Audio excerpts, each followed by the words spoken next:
World hypertension day সহযোগিতায় ACI pharmaceuticals.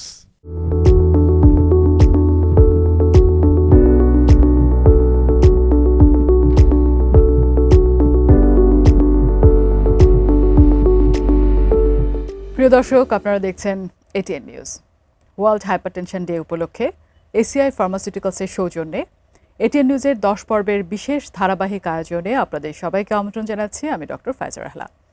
দর্শক, গত 17 মে ছিল ওয়ার্ল্ড হাইপারটেনশন ডে। এই বিষয়টি মাথায় রেখে হাইপারটেনশন সম্পর্কে নানা দিক আমরা বিশেষজ্ঞ চিকিৎসকের মাধ্যমে আপনাদের সামনে তুলে ধরার চেষ্টা করছি। আজ এমনই একটি আয়োজন। আজ বিশেষজ্ঞ অতিথি হিসেবে আমাদের সাথে স্টুডিওতে যোগ দিয়েছেন অধ্যাপক ডক্টর এম তৌহিদুল হক, অধ্যাপক ও বিভাগীয় প্রধান, হৃদরোগ বিভাগ, বাংলাদেশ মেডিকেল কলেজ ও হাসপাতাল। আপনাকে অনেক ধন্যবাদ আমাদের সাথে আমাদের এই বিশেষ আয়োজনে যোগ দেওয়ার জন্য। আপনাকেও ধন্যবাদ। একেবারে শুরুতে আসলে আপনার কাছে আমরা যেটা জানতে চাই সেটা হচ্ছে ওয়ার্ল্ড হাইপারটেনশন ডে এই যে পুরো বিশ্ব জুড়ে আমরা পালন করছি, কেন আসলে পালন করছি, কোন উদ্দেশ্যে পালন করছি, এবং এই বছরের বিশেষ করে প্রতিপাদ্য বিষয়টি নিয়ে বিস্তারিত যদি বলতেন। অসংখ্য ধন্যবাদ একটি প্রশ্ন করার জন্য। দেখুন, আমরা সবসময় কিন্তু নিয়মিত রোগী দেখছি, চিকিৎসা দিচ্ছি, আপডেট দিচ্ছি, কিন্তু WHO থেকে ওয়ার্ল্ড হাইপারটেনশন ডে 17 মে কেন পালন করা হচ্ছে, এটা বড় কোশ্চেন হয়ে আছে।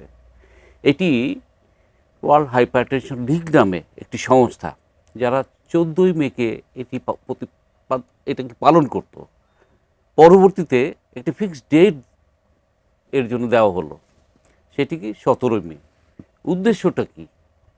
উদ্দেশ্য এই একটি নীরব ঘাতক ব্যাধি, হাইপারটেনশনকে নীরব ঘাতক ব্যাধি বলা হয়, কারণ সিমটম হয় না, হঠাৎ করে মানুষ মরে যাচ্ছে, এবং ডেথ রেট এত বেড়ে গেছে এই রোগটির কারণে। আমরা কিভাবে এটাকে নিয়ন্ত্রণ করব, এই জনসচেতনতা বৃদ্ধির লক্ষ্যে এই দিবসটি পালন করা হচ্ছে। এবারের প্রতিপাদ্য কি বলছে? Controlling your blood pressure together. তারপর বলা হচ্ছে কি, check it regularly and defeat silent killer. 3টা সেন্টেন্সে জিনিসটা বলা হচ্ছে। এটাকে সমন্বিত উদ্যোগে কিন্তু নিয়ন্ত্রণ করতে হতে হবে, কারণ হাইপারটেনশন হলে একটা হলো যে সিমটম অনেক সময় প্রকাশ হয় না। হাইপারটেনশন হলে সাধারণত মাথা ব্যথা হয়, চোখে ঝাপসা দেখে, বুকের মধ্যে অস্থির ধড়পড় লাগে, এই রকম সিমটম নিয়ে আসে। কেউ হাত পায়ে পানি নিয়ে আসে, কেউ শ্বাসকষ্ট নিয়ে আসে, এইগুলো হয়। কিন্তু এমন এমন পেশেন্ট আছে, অ্যারাউন্ড 10-20% পেশেন্ট সিমটমলেস। সিমটম যেটা নিয়ে আসে কমপ্লিকেশন নিয়ে। তার মানে যে রোগটি আমি জানলামই না, তার কমপ্লিকেশন, তার যে ক্ষতিকর দিকগুলো, সেটা নিয়ে আমাদের কাছে আসে। যেমন কিছু কিছু পেশেন্ট আসে, হঠাৎ করে নাক দিয়ে রক্ত পড়ছে, খুঁজতে খুঁজতে ENT স্পেশালিস্টের কাছে যাচ্ছে, তারা দেখে বলছে আমরা তো কিছু পাচ্ছি না, দেখা যাচ্ছে যে ব্লাড প্রেশারের কারণে নাক দিয়ে রক্ত পড়ছে। কিছু রুগী আসে ব্রেনের মধ্যে রক্তক্ষরণ নিয়ে, কেউ চোখের মধ্যে রক্তক্ষরণ নিয়ে আসছে, কেউ হার্টে অ্যাটাক, বুক ব্যথা, এগুলো নিয়ে আসে, কেউ কেউ কিডনির জটিলতা নিয়ে আসে, ডায়ালাইসিস পাবে, এইরকম স্টেজে চলে আসে ন্যাচারালি। তাহলে এই জনসচেতনতা বৃদ্ধি করতে হবে। টুগেদার মানে আপনি একা পারবেন না, আপনি, আপনার পরিবার, আপনার আত্মীয় স্বজন, আপনার বাড়ির আশেপাশের লোক, এবং সমন্বিত আপনি মনে যে পাড়া মহল্লায় আছেন, সে সকলকে মিলে এটিকে নিয়ন্ত্রণ করতে হবে। কি সিম্পল, আপনি অ্যাকিউরেটলি মাপতে হবে ব্লাড প্রেশার আছে কি না। ব্লাড প্রেশার থাকলে কি চিকিৎসা নিতে হবে, কি করতে হবে, কি খাবেন, কি বাদ দিতে হবে, এই জিনিসগুলো। কেউ কেউ আমরা আছি এমন যে ওষুধ খেতে খেতে বন্ধ করে দিই। This is so dangerous. তাহলে আপনার কি মনে রাখতে হবে যে ব্লাড প্রেশারে ভুগলেই আপনার নিয়মিত ডাক্তারের কাছে যেতে হবে, এটা মাথায় রাখতে হবে। এবং ব্লাড প্রেশার কন্ট্রোল আছে কি না, তাহলে আমাকে নর্মাল ব্লাড প্রেশার সম্বন্ধে জানতে হবে। আমার ব্লাড প্রেশার নর্মাল কখন বলবো? আমরা ইউজুয়ালি বলি যে 120/80 মিলিমিটার অফ মার্কারি, এটা হলো নর্মাল ব্লাড প্রেশার। তাহলে হাইপারটেনশন কখন বলবো? 130-80 পর্যন্ত আমরা নর্মাল এখনও ধরি। যারা 140-90 ক্রস করে যাচ্ছে তাদেরকে হাইপারটেনশন আমরা ক্লাসিফাই করে ফেলি। এখানে গ্রেডিং আছে, স্টেজ আছে, অনেকগুলো জিনিস আছে, যেটা নিয়ে আমরা বলি যে কখন ওষুধ দেবো, কখন আমরা ওষুধ বাদে চিকিৎসা দেবো, এইগুলো আমাদের চিন্তার মধ্যে চলে আসে। সুতরাং একটি লোক যদি হাইপারটেনশনে ভুগে, আপনার হাইপারটেনশন হঠাৎ করে দৌড়ে আসলো, ডাক্তার চেম্বারে আসার আগে অনেকের কিন্তু ব্লাড প্রেশার বেড়ে যায়। তাহলে আপনাকে ব্লাড প্রেশার কীভাবে মাপবেন, এটা একটি বড় কোশ্চেন হয়ে আছে। সঠিকভাবে মাপতে হবে এবং এটা নিয়ন্ত্রণ করতে হবে, না হলে এটির কমপ্লিকেশন নিয়ে আপনাকে ফেস করতে হবে।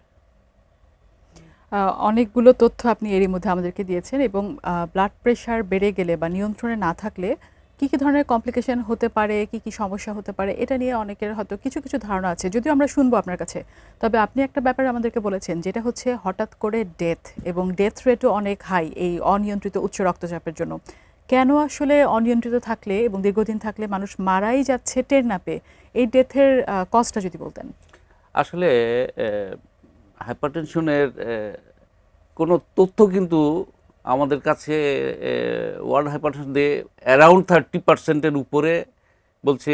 যত জনসংখ্যা আছে আপনার পৃথিবীতে তার 30% কিন্তু অ্যাডাল্ট পপুলেশন হাইপারটেনশনে ভুগছে। তার মানে সংক্ষেপে যদি আরও সোজা করে বলি, প্রতি 4 জনের মধ্যে একজন উচ্চ রক্তচাপে ভুগছে।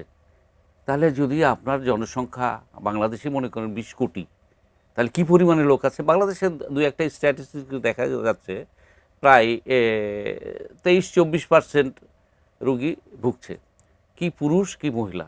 হ্যাঁ, সুতরাং এই রোগটি যেন ভবিষ্যতে ক্ষতি করতে পারে না। ক্ষতির দিকগুলো কি কি দেখুন, যদি ব্রেনের মধ্যে এফেক্ট হয় তাহলে কি হয়, যদি আমরা নিয়ন্ত্রণ না করি ব্রেনের মধ্যে হেমোরেজ হয়ে যায়, মানে প্যারালাইসিস, পক্ষাঘাত যেটা আমরা বলি, এই রোগী নিয়ে আসে।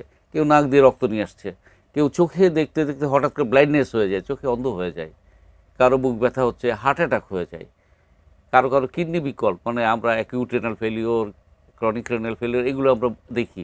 কেউ কেউ ডায়ালাইসিস পর্যন্ত চলে যাচ্ছে। সুতরাং আপনাকে বুঝতে হবে, যদি আপনি এই ছোট্ট একটি ট্যাবলেট, ডাক্তারের মতামত নিয়ে যে ট্যাবলেটটি আপনাকে দেওয়া হবে সেটিকে নিয়মিত খেতে হবে।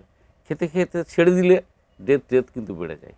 সুতরাং আপনাকে এ বিষয়ে অনেক চিন্তা করতে হবে। কখনোই যেন একবেলা ভাত খেয়েন না, ইম্পর্টেন্ট জিনিস, একবেলা ভাত খেয়ে না, কিন্তু দয়া করে ওষুধটি ছাড়বেন না যারা উচ্চ রক্তচাপে ভুগছেন। এখান থেকে আসলে আরেকটি গুরুত্বপূর্ণ প্রশ্ন আমি আপনার কাছে রাখতে চাই, সেটি হচ্ছে যে আমাদের দেশে দেখা যায় যে অনেক একটা বড় অংশ আসলে অন্য দেশে ওনারা কাজ করেন।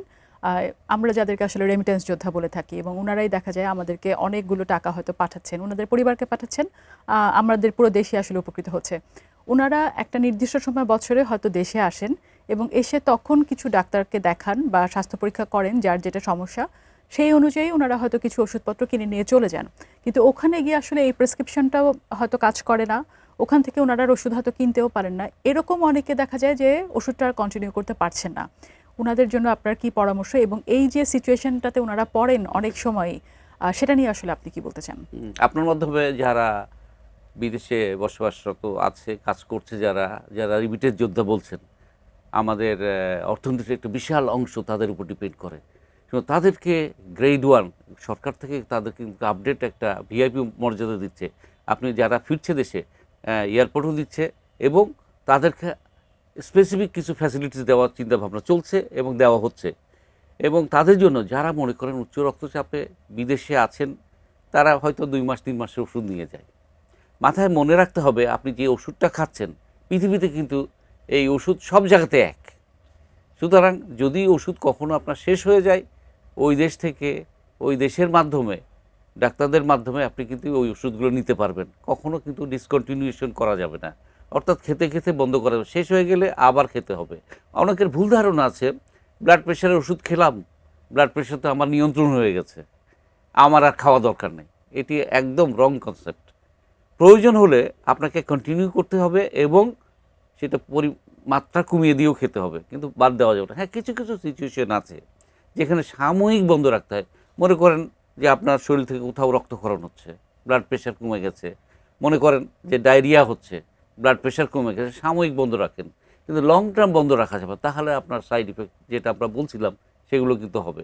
কিন্তু যারা বিদেশে আছেন, যারা আমার দেশের রিমিটেন্স যোদ্ধা হিসেবে আমরা চিন্তা করে থাকি, আমাদের অর্থনীতির সাথে আপনার জড়িত, আপনাদেরকে সুস্থ রাখাই কিন্তু আমাদের মেন টার্গেট। সেজন্য দয়া করে যারা উচ্চ রক্তচাপে ভুগছেন তারা ওষুধটি বন্ধ করবেন না।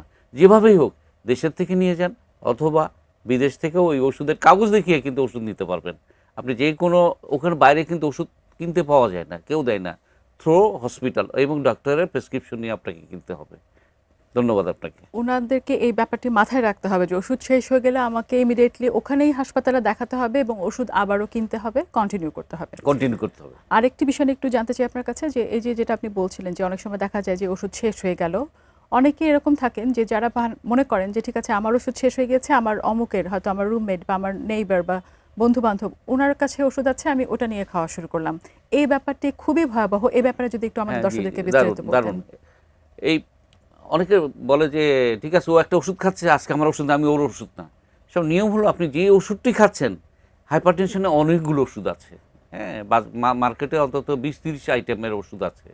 আপনি যে ওষুধটা আজকে খাচ্ছেন সেটি কিন্তু আগামীতে খেতে হবে। বারে বারে ঘুরিয়ে খেলে যদি বন্ধ করে করে খান, নতুন আরেকটা ওষুধ খান, তাহলে কিন্তু অ্যাডজাস্টমেন্টের সমস্যা হয়। অনেক সময় ওষুধের সাইড ইফেক্ট হয়, এটা বুঝতে হবে। কেউ কেউ ব্লাড প্রেশার ওষুধ খেলে দেখা যায় হাত পায়ে পানি চলে আসে, শ্বাসকষ্ট বেড়ে যায়। তো কিছু কিছু ওষুধ আছে, সেই জন্য আপনাকে প্রপার সিলেক্ট করতে হয়। আর ডাক্তারের পরামর্শ নিয়ে কোন ওষুধে আপনি বেশি ভালো ফিল করেন, সুস্থ থাকবেন, সেই ওষুধটি আপনাকে নিয়মিত খেতে হবে এবং বন্ধ করা যাবে না। ডাক্তারের পরামর্শ ছাড়া কোনোভাবেই বন্ধ করা যাবে না ওষুধ বন্ধ করা যাবে এবং পরিবর্তনও করা যাবে না। করা যাবে ওনার যদি অবস্থার পরিবর্তন হয়, উনি একজন বিশেষজ্ঞ চিকিৎসকের সাথে কথা বলবেন এবং সেই পরামর্শ অনুযায়ী উনি বদল করতে পারবেন বা বন্ধ করতে পারবেন। যে আরও অনেকগুলো বিষয় নিয়ে জানার আছে আপনার কাছে, তবে আমরা এই মুহূর্তে ছোট্ট একটি বিরতি নিচ্ছি। দর্শক, এসিআই ফার্মাসিউটিক্যালসের সৌজন্যে ওয়ার্ল্ড হাইপারটেনশন ডে উপলক্ষে আপনারা দেখছেন এটিএন নিউজের বিশেষ আয়োজন। ছোট্ট একটি বিরতি নিচ্ছি, কিছুক্ষণের মধ্যে ফিরছি, সাথেই থাকুন। ওয়ার্ল্ড হাইপারটেনশন ডে সহযোগিতায় এসিআই ফার্মাসিউটিক্যালস।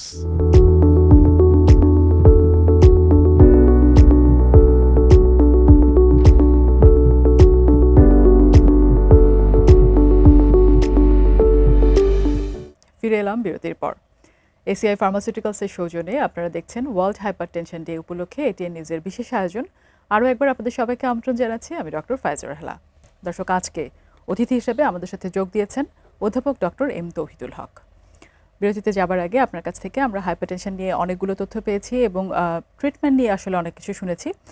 এবারে যে বিষয়টি নিয়ে একটু আপনার কাছে জানতে চাই, যে একটা সময় পর্যন্ত আমাদের সবারই এরকম ধারণা ছিল এবং আমরা এরকমই দেখতাম আমাদের আশেপাশে, যে হাইপারটেনশন বা যদি আমরা ডায়াবেটিস বলি, এই রোগগুলো হতো 40-এর পরে বা কিছুটা আসলে বয়স বৃদ্ধির পরে হতো। এখন আসলে আমরা কিছু কম বয়সী বাচ্চাদেরকেও দেখছি এই রোগগুলোতে আক্রান্ত হতে। এই বিষয়টি নিয়ে আসলে আপনার মতামত কি? কেন আসলে এখন কম বয়সী রোগী আমরা পাই? উচ্চ রক্তচাপে বাচ্চারা আক্রান্ত কেন হচ্ছে? অসংখ্য ধন্যবাদ। এই প্রশ্নটি আমার মাথার মধ্যে ঘুরছিল, যে আপনি প্রশ্নটা আসলেই করেছেন। দেখুন, আমরা অ্যাডাল্ট পপুলেশনকে চিকিৎসা দিচ্ছি।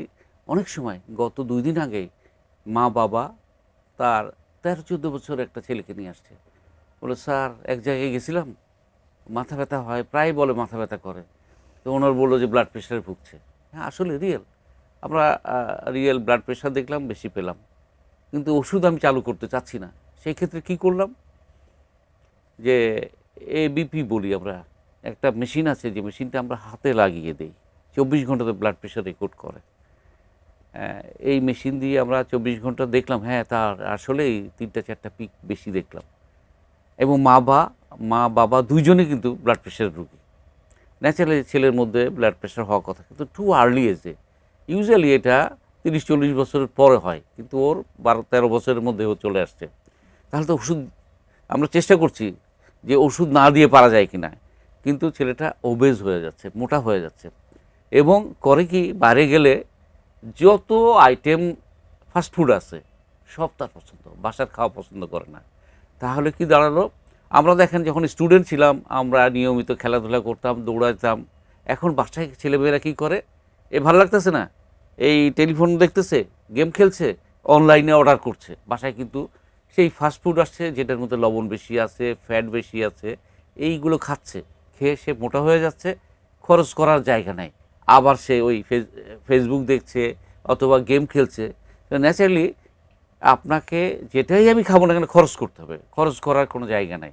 তার মানে আমি বুঝাতে চাচ্ছি, যারা ধূমপান করে, ধূমপান একটা বড় কারণ, হ্যাঁ, ধূমপান করে তাদেরকে ধূমপান পরিহার করতে হবে। যারা অ্যালকোহল খায় তাদেরকে অ্যালকোহল পরিহার করতে হবে। যারা ওবেজ তাদেরকে অ্যাটলিস্ট দিনে 30 মিনিট হাঁটতে হবে। বলা হচ্ছে আপনি দৈনিক না পারেন, সপ্তাহে 5 দিন যদি হাঁটেন তাহলেও কিন্তু এটা নিয়ন্ত্রণ করা সম্ভব। আর কি করতে হবে, যাদের ডায়াবেটিস আছে ডায়াবেটিসটাকে কন্ট্রোল করতে হবে, যারা নিয়মিত ওষুধ খান তাদের ওষুধটা চালিয়ে যেতে, আর লবণ এবং লবণ জাতীয় খাবার যতটুকু সম্ভব পরিহার করতে হবে। শুধু একটি বাচ্চা ছেলের যদি হাইপারটেনশন হয়, আমি ওষুধ দিচ্ছি না, এই নিয়মগুলো যদি মধ্যে থাকি তাহলেও কিন্তু কন্ট্রোল করা সম্ভব।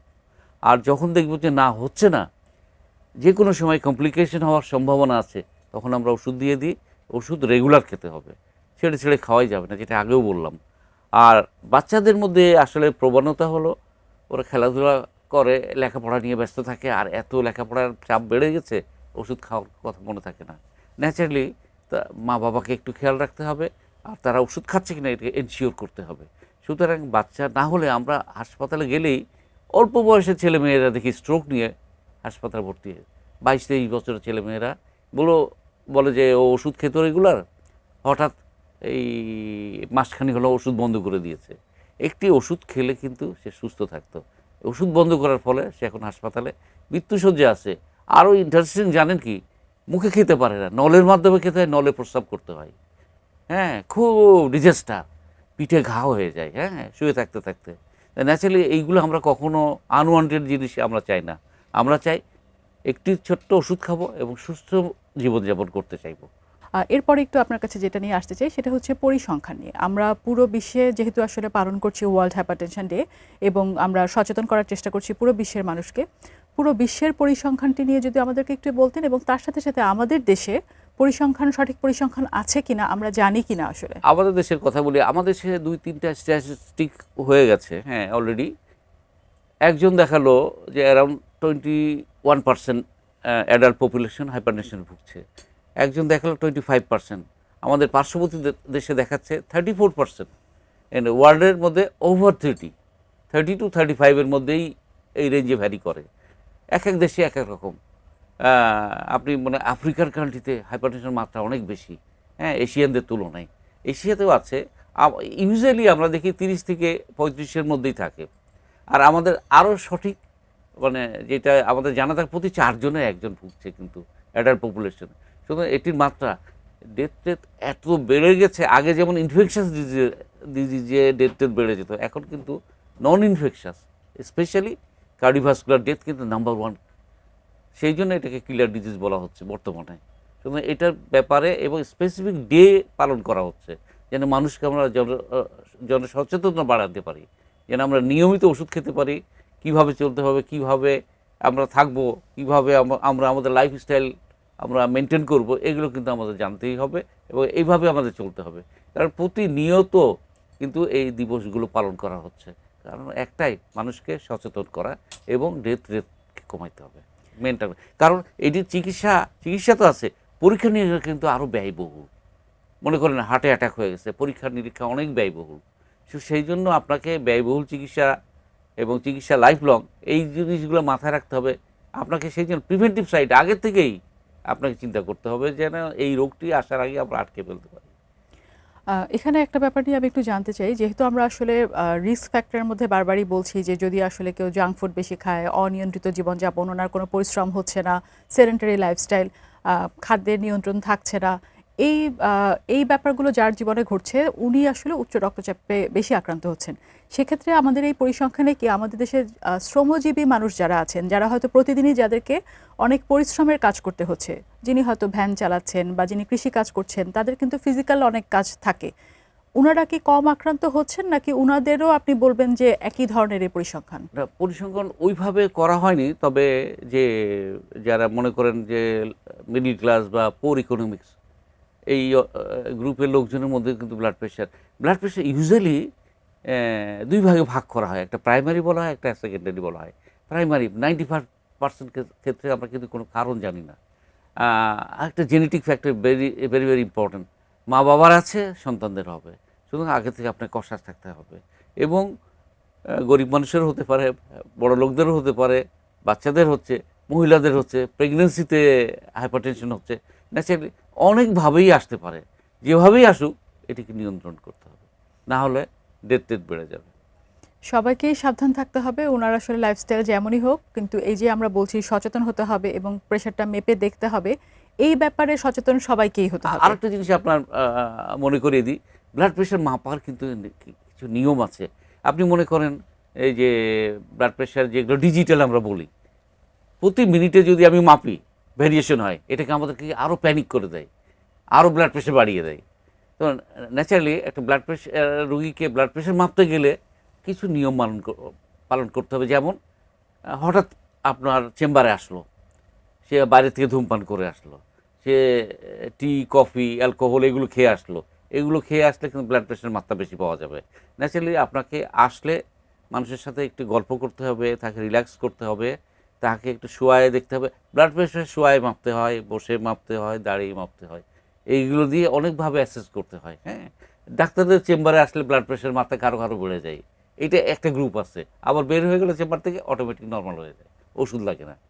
সুতরাং আপনাকে মাপার ক্ষেত্রে যে পারদ মার্কারি মিটার, এটাকে আমরা অ্যাকুরেট ধরে থাকি, এবং এলবো জয়েন্টের উপরে 1 ইঞ্চি উপরে ভালো টাইট করে কাপটাকে বাঁধতে হবে, বেঁধে তারপরে ব্লাড প্রেশার মাপতে হবে, এবং খুব রিল্যাক্স অবস্থায়, এক্সাইটেড অবস্থায় মাপলে কিন্তু হবে না, তাহলে বেশি পাওয়া যাবে।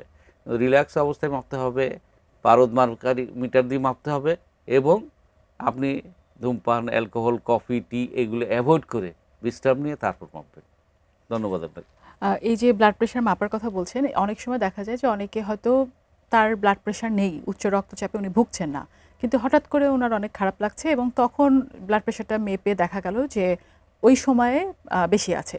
এই ব্যাপারটি আসলে কেন হয় এবং সেটা কি আসলে ওনার কোনো ঝুঁকি বা এরকম কিছু হ্যাঁ, প্রমাণ এটা করে? আরেকটা ইম্পর্টেন্ট জিনিস আপনি নোট করছেন।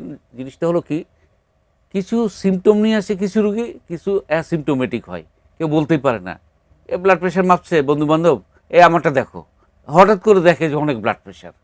সিমটমলেস যেগুলো ব্লাড প্রেশার বেশি থাকে, এটা মাপার পরেই কিন্তু বোঝা যায়, আদারওয়াইজ বোঝা যায় না। বোঝা যায় যখন কমপ্লিকেশন নিয়ে আসে। হ্যাঁ, তাহলে কি ব্লাড প্রেশারের রেগুলার কিন্তু আপনাকে মাপতে হবে। যারা ভুগছেন ব্লাড প্রেশারে, সপ্তাহে 1-2 বার মাপা উচিত।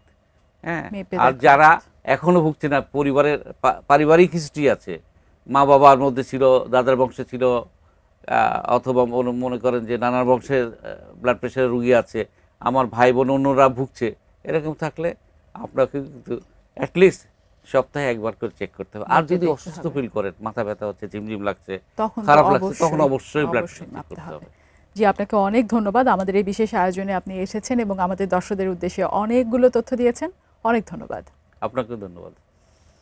প্রিয় দর্শক, এসিআই ফার্মাসিউটিক্যালসের সৌজন্যে আপনারা ওয়ার্ল্ড হাইপারটেনশন ডে উপলক্ষে এটিএন নিউজের বিশেষ আয়োজন দেখছিলেন। আজ তাহলে এ পর্যন্তই। ভালো থাকুন, সুস্থ থাকুন এবং দেখতে থাকুন এটিএন নিউজ।